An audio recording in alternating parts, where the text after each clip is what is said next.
lempar bangkai ayam, saya caci maki lagi, bikin di konten. Oke. Saya maki-maki balik lagi. Mungkin mereka marah kali kan, besoknya dilempar molotov.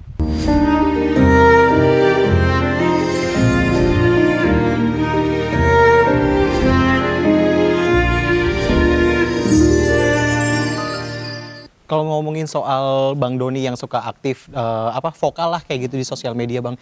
Awal mula konten dan juga awal mula vokal tuh emang dari dulu Enggak. atau dari mana sih Bang? Kan ini kan konten-konten kreator kan baru aja setelah tonton 2020 lah kalau saya lihat ya, konten kreator membahas isu ini. Sebelumnya kan masih didominasi oleh podcast kan. Iya. Bukan sorry, podcast YouTube. YouTuber ya kan segala macam kan, baru di akhir-akhir ini aja semenjak ada TikTok. TikTok pun awalnya juga cuma joget-joget aja. Reels Instagram ini kan baru semua. Gitu. Iya. Nah, semenjak ada itu mungkin sudah ada tren berbicara tentang politik, ada tren berbicara tentang edukasi dan lain-lain tuh banyak lah. Cuma kebetulan yang pas saya dan teman-teman lakukan adalah mengkritisi atau membicarakan tentang politik, isu politik, sosial politik yang berkembang saat ini. Oke, kalau misalnya ngomongin soal konten sosial politik, apalagi vokal kayak gitu kan terhadap isu-isu yang terjadi, ada sempat ngerasa takut gak sih Bang kayak diancam atau apa kayak gitu? Takut sih ada awal-awalnya, cuma ya udahlah, nggak apa-apa lah, ngapain, hidup kan Tuhan yang ngatur ini. Mau mati, mau hidup kan Tuhan semua yang ngatur. Bahkan saya pulang dari sini pun kalau Tuhan bilang mati, ketabrak kereta ya tiba-tiba kan bisa kayak gitu kan, amit-amit kan. Jadi ya lillahi ta'ala aja. Tapi kalau misalnya ngomongin soal ancaman atau yang sejenisnya, pernah sampai didatengin sama mungkin atau ditelepon sama dari pemerintah kayak gitu? Nggak ada ya, belum ada. Belum ada. Jadi tapi kalau misalnya dulu tuh saya ingat, kalau konfirmasi kalau misalnya saya salah, itu sempat dilemparin bom molotov. Ya, pertama bangkai ayam dikirim paketan, habis itu ke hari keduanya bom molotov. Oke, itu lagi ngebahas kasus apa Bang spesifiknya pada saat Waktu itu pada saat itu lagi rame isu penanganan bencana alam di Aceh. Oke. Saya juga nggak ngerti juga kok tiba-tiba saya jadi sasaran. Karena saya tidak mengamplifikasi sama sekali bencana alam di Aceh. Bahkan saya ke Aceh pun nggak bikin konten, nggak bikin konten nangis-nangis, nggak bikin konten apa, ya udah. Ada bantuan sedikit, saya salurkan ke sana, udah selesai itu pulang. Nggak ada itu yang bikin konten, lihat jembatan. Sebenarnya walaupun sebenarnya kita perlu gitu loh, perlu membuat konten tersebut agar dunia tahu, agar masyarakat Indonesia tahu bahwa keadaan di sana tuh parah. Tapi saya karena melihat ini situasi sudah waduh kacau banget, ya udah saya nggak berpikir nggak usah deh. Ngapain kita tambah rumit lagi, toh publik udah tahu semua begitu. Tapi yang kena sasaran malah aja saya. Ya bukan hanya saya aja tuh, Firdian, saya, Shirley, siapa lagi. Banyak konten-konten kreator yang lainnya nggak mau dipublikasi intimidasi tersebut, teror tersebut, mereka nggak mau publikasi. Tapi banyak sebenarnya pada saat itu. Banyak yang mendapatkan intimidasi. Banyak, ya? cuma akhirnya mereka lebih memilih diam daripada bersuara lagi. Kalau misalnya dari Bang Doni sendiri ngelihat ada ancaman waktu itu kan bukan cuma bom molotov ya, ada dilempar bangkai ayam kalau nggak salah ya Bang? Dikirim paket bangkai ayam, baru ke hari keduanya dilempar bom molotov. Oh itu berdekatan beda hari hari. ini dan besoknya langsung. Ya.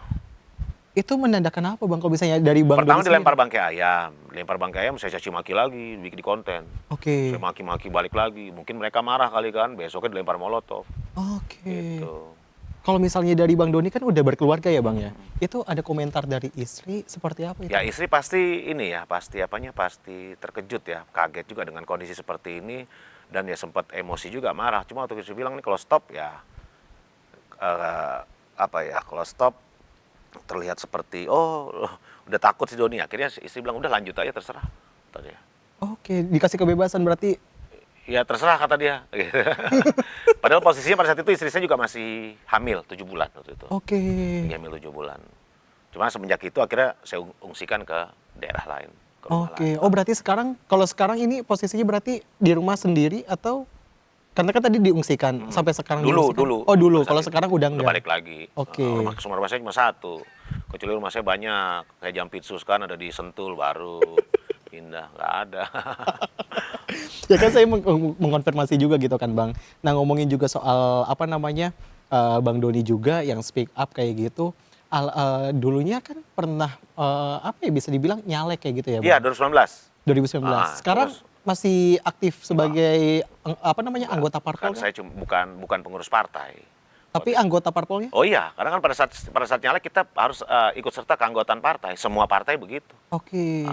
Ini ada niatan maksudnya dengan bikin konten kritik ke pemerintah untuk Nggak ada. mendulang suara kayak gitu sih, Bang? Enggak. Karena apa yang saya lakukan sekarang ini tidak bisa terkonversi nanti ke, misalnya kita mau nyalek lagi, nggak bisa terkonversi.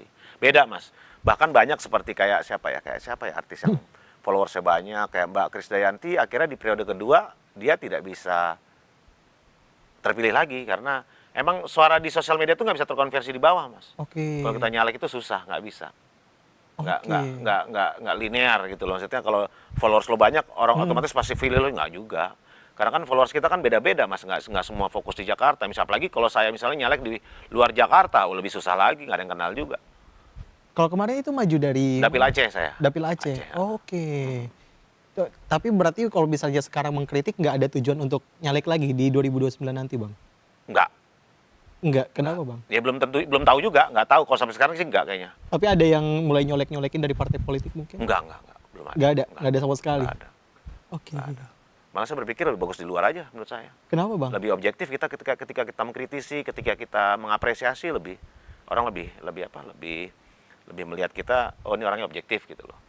Kalau kita nyalek, malah jadi repot lagi ntar, Mas. Misal saya gini, misal kita nyalek nih. Saya nyalek lagi ke depan, misalnya kita bilang di wilayah mana ya? Wilayah Bekasi gitu kan. Ketika ada isu-isu lain di wilayah lain, saya ntar bisa kena hajar itu. Kenapa? Oke. Lu ngapain bahas isu di luar Bekasi? Lu kan perwakilan rakyat dari daerah Bekasi gitu. Jadi rumit jadinya. Oke. Kecuali DPR RI gitu kan, mungkin bicara nasional. Kalau kita bicara nyalek kabupaten kota atau provinsi itu pasti beda. Kan nggak mungkin kan sekarang yang dulu vokal nyalek DPRD DKI sekarang berbicara tentang daerah lain, mungkin nggak ada. Karena mereka udah fokus di Jakarta. Di dapilnya gitu ya. Daerah pemilihannya, konstituennya. Jadi makanya itu ke depan nggak bakal mau nyalek lagi. Karena bisa dibilang terkungkung dengan wilayah itu, Bang. Ya tergantung nanti gimana, kita kan nggak tahu kan, bisa berubah kapanpun kan. Untuk saat ini nggak. Untuk saat ini enggak. Oke, tawaran pun belum ada nih. Nggak ada tawaran. Oh, emang nggak ada? Nggak ada. Oh, emang nggak ada. Yang menarik juga, Bang, kalau misalnya ngomongin Bang Doni kan, kalau misalnya flashback ke beberapa tahun lalu, yang saya sempat dapetin info juga, ini kan besar di Aceh kayak gitu kan, dan tinggalnya kan sama nenek kayak gitu. Berarti nenek yang paling berkesan kayak gitu, maksudnya mendidik, pengorbanan dari nenek seperti Iya, itu? karena saya tuh waktu setelah SMP pindah ke Aceh itu, yang menghidupi saya nenek saya, pakai uang dana pensiun dia. Oke. Jadi ya semuanya yang biayain nenek saya, kayak gitu. Oke, sampai akhirnya waktu itu setelah dari situ sempat dibilang juragan buah juga. Enggak, Ada sebutannya. enggak, waktu SMA itu saya kan hidup di keluarga saya di Aceh itu enggak kayak banget, biasa-biasa aja gitu loh. Saya tuh pengen punya duit lebih. Gimana sih caranya pengen punya duit lebih, ya kerja. Oke. Waktu SMA itu saya pulang sekolah, itu saya jualan buah bareng sama teman rame-rame gitu loh, jualan buah. Jadi beli buahnya subuh, jualnya jam 2 siang sampai sore gitu loh. Kan selisihnya lumayan. Nah, selisih dari margin itu kita bisa buat makan nasi goreng lah, makan apa, itu aja sih. Oke. Cuma memang saya dari dulu tuh tidak mau membebani nenek saya. Karena Oke. tanggungannya udah banyak gitu. Makanya dari situ hidup dari nenek dan dari kelas bawah juga kayak gitu kan, dari masyarakat yang biasa saja sampai akhirnya sekarang vokal kayak gitu ya, Bang? Atau enggak juga? Apa gimana sih? Ya mengalir aja sih. Kalau vokal sih semua orang vokal menurut saya, bukan hanya saya saja, semua vokal. Tapi menyangka nggak, Bang, di antara banyak influencer, salah satunya tuh Bang Doni yang akhirnya maksudnya kalau bikin konten mengkritik tuh akhirnya dinotis sama orang kayak Enggak gitu. juga. Banyak ada Deddy Kobuzer, ada Deddy Sumargo, itu menurut saya lebih potensial menurut saya. Kalau saya mah masih UMKM bisa dibilang, bukan siapa-siapa. UMKM tuh maksudnya gimana tuh, Ya Bang? masih pegiat media sosial, masih kelas kecil. Beda sama kayak Bang Deddy Kobuzer, Bang Deddy Sumargo. Mereka benar-benar mengangkat isu yang yang mengadvokasi rakyat menurut saya selama ini. Oke, kalau misalnya ada komentar soal Bang Doni kayak gitu, nyebut kalau Bang Doni ini anti pemerintah, itu gimana? Enggak anti pemerintah juga. Oke. Ya kan yang kita kritisi yang kurang tadi ya, maksudnya yang kurang baik kita kritisi kan akhirnya. Mm-mm. Kalau yang baik tetap kita apresiasi. Ada konten saya yang membicarakan tentang MBG. Jadi ada satu sekolah, saya lupa di daerah mana. Itu MBG itu disajikan dengan prasmanan. Oke. Dan itu bagus banget, saya ngeliat itu bagus banget. Makanannya enak, fresh segala macam. Anak juga mengambilnya secukupnya. Karena Oke. porsi anak kecil dengan porsi orang dewasa tuh beda-beda. Iya, iya. Nggak bisa kita main tumpuk aja nasi bulat gitu, nggak bisa. Mhm. Gitu. Jadi saya apresiasi ini bagus gitu. Terus apa misalnya kayak kayak apa MBG di wilayah 3T sana saya ngeliat wah anak-anak kecil apa namanya sangat antusias. Karena ada mereka bisa makan daging, bisa makan ikan di mana sebelumnya mereka tidak bisa apa merasakan makanan seperti itu gitu. Itu saya apresiasi. Oh, tetap ya, Bang? Itu Ada tetap contoh kayak misalnya kemarin tuh ada apa lagi ya? Kita soal ini ya, lapangan pekerjaan. Itu ada Pak Seskap Teddy itu membuka ratusan ribu lowongan magang. Magang dan digaji. Tuh, gajinya di atas UMP lagi nggak salah. Tolong koreksi saya. Kok itu saya apresiasi juga. Ini kan bagus tandanya. Di saat lagi banyak PHK di mana-mana, Seskap Teddy meluncurkan program magang. Magang. Gitu. Bagus kok itu. Jadi Berarti masih balance ya, maksudnya balance mengkritik nggak ya? ada. Kita nggak membabi buta semua kita kritisi. Enggak, Mas. Oke. Gitu. Jadi emang ada kalau misalnya emang dirasa kurang, memang dikritik. Kalau misalnya ada yang bagus itu diapresiasi Iya. gitu ya. Oke. Jadi kalau misalnya orang bilang, "Nih Bang Doni anti pemerintah," berarti enggak ya? Enggak. Heeh. Oke. Gitu. Enggak lah, enggak anti-anti banget. Banyak kok yang saya dukung kok di pemerintahan banyak. Maksudnya mendukung tuh apa Mendukung programnya? kebijakannya banyak kok. Apa tuh, Bang? Ya itu tadi Iya, saya bilang tadi. selain yang tadi. Apalagi ya? MBG ada, walaupun sebagian saya kritisi juga, tentu yang ada yang saya apresiasi juga. Seskap Teddy yang tadi, apalagi banyak lah pokoknya saya hampir lupa. Saking Oke. banyak yang saya apresiasi gitu loh. Asik.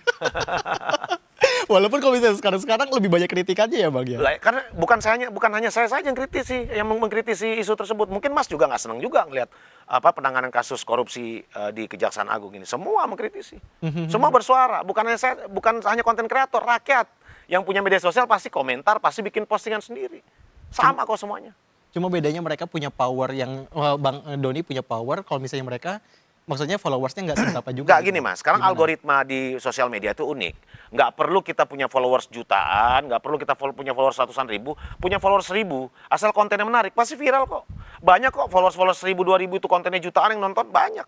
Oke. Iya, algoritma tuh unik sekarang gitu. Makanya kayak sekarang tuh udah sangat mudah sekarang. Nggak perlu lagi nggak perlu lagi nunggu followers gede, enggak. Followers kecil pun kalau kontennya menarik pasti viral kok. Oke, jadi nggak kalau misalnya katakanlah masyarakat mau bikin konten kayak gitu, mau itu mengkritik atau misalnya mengapresiasi itu nggak harus nunggu followersnya banyak dulu. Nggak harus nunggu.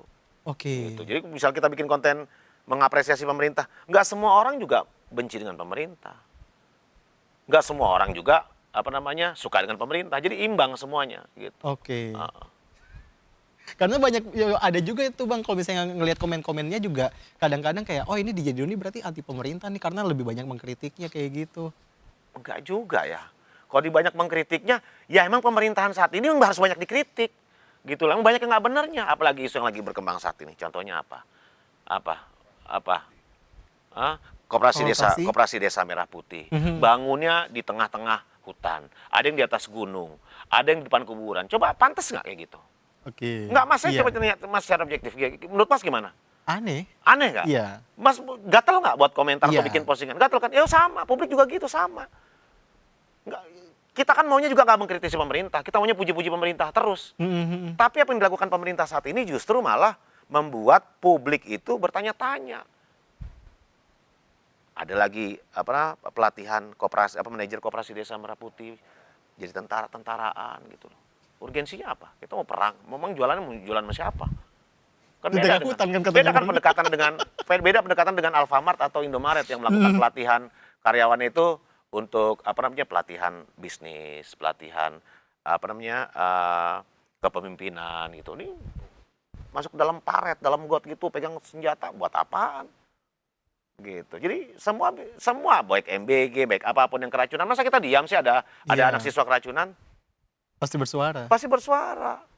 Apalagi nih soal BBM langka di Sumatera lah, bukan Sumatera Utara aja, Sumatera. Coba, masa kita nggak boleh bersuara? Ketika saya di DM sama teman-teman saya, follower saya yang ada di Sumatera, Bang tolong bahas ini Bang, tolong bahas ini Bang. Lah ini kan terkait hajat hidup orang banyak Mas. Mhm. BBM loh itu. BBM tuh orang bekerja pakai kendaraan, ya kan? UMKM ngangkutin barang-barangnya juga pakai kendaraan. Betul. Kalau transportasi nggak ada BBM-nya mati dong ekonomi kita. Lumpuh total. Bahkan yang bis-bis sampai truk-truk yang mengangkat logistik itu Berjam-jam loh mas. Belasan jam bahkan mereka ngantri BBM itu. Iya. Ya kan bayangin coba. Terus kita diam aja gitu. Bagus tepuk tangan. Ini kan nggak mungkin mas. Semua harus dikritisi. Ya akhirnya saya bikin konten ini kok kayak gini. Tiba-tiba ntar ada alasannya. Alasannya saat ini adalah ada apa pemutusan kontrak kerja lah. Saya lupa atau mogok massal itu supir-supirnya. Lah ini kan sebenarnya harus dimitigasi sejak awal. Kenapa ini? Ini dampaknya harus dilihat loh. Korbannya kan rakyat. Dampaknya apa? Kalau sampai semuanya mundur jadi supir supir tangki BBM itu, ya repot dong negara ini. Berarti manajemennya nggak bener. Manajemen di Pertamina nggak bener. Kok sampai mereka bisa sampai mundur serentak loh mundurnya loh. Ada apa ini? Bukan 1-2 orang. Bukan satu dua orang mungkin biasa lah, mungkin dapat penawaran kerja tempat lain atau ribut sama atasannya. Tapi serentak ribut semua. Serentak mundurkan Mundur diri semua. Coba, berarti tanda tanya ini. Terus kita nggak boleh kritisi, diem aja, wah keren nih gitu loh. Sedangkan rakyat udah teriak-teriak sana, udah ngantri panjang-panjang, begitu dimasukin Udah nggak ada. udah nggak ada stoknya. BBM-nya. Gitu kan kesian loh, sedih, sampai nangis-nangis loh mak-mak itu dengan Iya. berjam-jam rupanya. Gitu. Jadi bukan saya aja mengkritisi, semua mengkritisi kok. Gitu. Kita juga berharap maunya pemerintah ini nggak perlu lagi yang dikritisi, berarti pemerintahan bagus. Tapi kenyataannya masih banyak yang harus dikritisi. Harus dikoreksi gitu loh. Dengan Bang Doni bersuara, tentu besar harapannya untuk pemerintah tuh mengevaluasi kebijakan yang Ya, tidak sesuai harus. kayak gitu ya. Ya kan di berbagai kesempatan kan saya bilang, saya tuh udah males juga, hampir udah di titik jenuh. Ada Jenuh aja untuk? tiap hari.